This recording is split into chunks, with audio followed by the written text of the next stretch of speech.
네, 고령 임신이란 의학적으로 만 35세 이상 여성이 임신하는 경우를 고령 임신이라고 합니다. 처음 내원하시는 분들의 반 정도가 앞에 4자지 40대에 처음 내원을 하십니다. 40이 넘어가면 임신율이 눈에 띄게 줄어들고요. 43세가 지나가면 10% 미만으로 떨어집니다.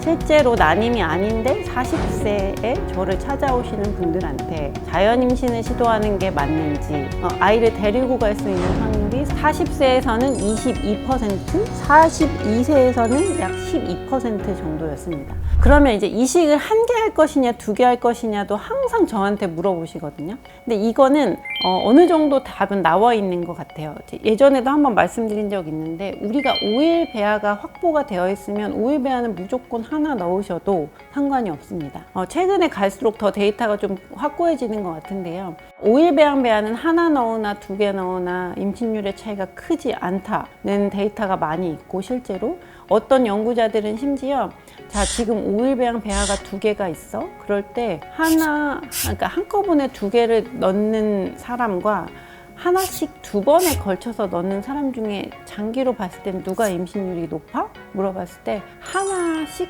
2번 넣는 사람이 임신율이 높다고 되어 있습니다. 그래서 저는 환자분들이 5일 배양 배아 하나 넣어요, 2개 넣어요 물어보시면 쌍둥이가 너무 갖고 싶으세요? 라고 먼저 여쭤봐요. 그래서 꼭 그런 건 아닌데, 임신율 때문에 하나를 넣으면 너무 불안해요 라고 말씀하시는 분들한테 어렵게 만든 배아를 한꺼번에 털어넣는 것보다는, 물론 우리가 이식을 한다는 것 자체는 저희가 검사를 했을 때 착상률이 떨어질 환경이 아니기 때문에 하긴 하지만, 저희가 자궁 내 착상률을 평가할 수 있는 방법이 매우 제한적이기 때문에 한꺼번에 털어놓는 것보다는 2번에 나눠서 좀 리스크를 줄이는 게 낫다고 저는 설명을 드리고 있습니다.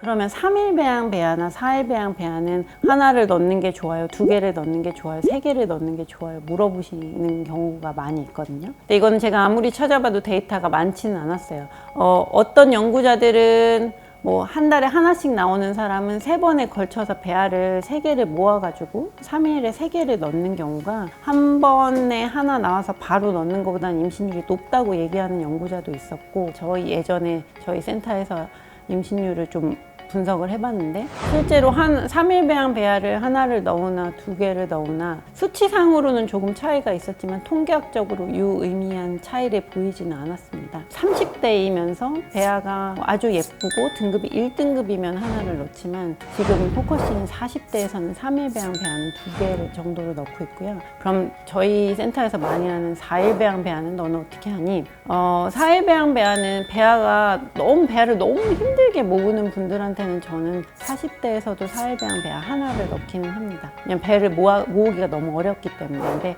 만약에 배아가 그래도 매달 2-3개씩은 나오는 분들이라면 4일 배양 배아는 저는 40대에서는 2개를 넣고 있습니다. 교수님 환자 중에 교수님이 임신 성공하신 케이스 중에 가장 고령 임신 몇 살?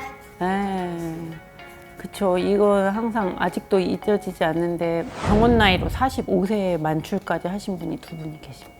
지금 생각해보면 그분들은 난소 기능은 좋았던 것 같아요. 왜냐면 난자가 어느 정도 나왔었어요. 아무리 45세지만 난자가 한 5개에서 7개는 나왔던 걸로 기억을 하거든요. 그 얘기 안 했는데, 전문가들이 봤을 때는 그럼 같은 42세야. 그럼 AMH가 높은 사람하고 낮은 사람하고 실제로 임신율 차이가 있어 없어? 물어보시는데, 이거 그냥 생각하셨을 땐 당연히 AMH가 높은 사람이 높지 않아? 라고 생각하실 수 있지만, AMH는 난자의 개수에 관한 문제잖아요.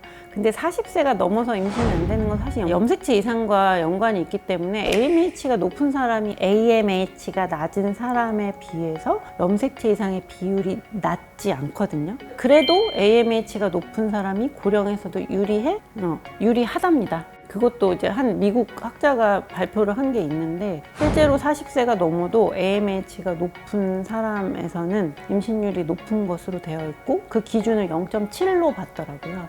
그래서 근데 실제로 진짜 참 신기한 게, 저희가 이 진료 현장에서 느꼈을 때 AMH가 한 0.67 정도 되면 해볼만 한데요, 0.5 미만이면 실제로 좀 힘들거든요. 그건데 저희가 직접 통계를 내본 건 아니지만 느낌이 있는데, 제가 이번에 발표 준비하면서 문헌 찾아보니까 실제로 0.7 기준으로 AMH가 높은 분하고 낮은 분에서 임신 차이가 있더라고요. 40세 이상에서. 자, 그러면 종합해보면 40대 이상에서 임신율을 높이려면 난자 채취를 할 때는 저자극할지 고자극할지는 매달 조금 다르게 전략을 세우시면 될 것 같고, 과배란 방법은 다양하게 시도를 해보시는 게 좋을 것 같고, 주사 제제는 LH가 포함된 제제를 처음부터 같이 사용하시는 게 좋을 것 같습니다.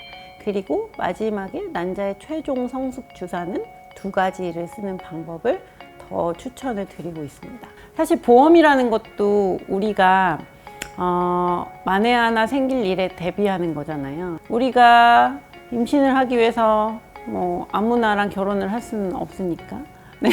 언제 좋은 사람을 만날지 모르니까, 뭐 제가 맨날 강조하는 게 난자 냉동에 대해서 꼭 한 번쯤은 생각을 해보셨으면 좋겠고, 이제 그런 생각을 하지 못한 상태에서 조금 늦게 좋은 분을 만나서 결혼을 하게 되셨다면 일단은 난임센터를 좀 빨리 찾아오셨으면 좋겠고요. 또 저희가 하는 일들이 40대에 지레 겁먹고 포기하시는 분들 많은데, 제가 좋아하는 말이, 이런 용어도 써도 되나요? 전 존버라는 용어를 진짜 좋아하는데, 그게 딱 와닿지 않으세요?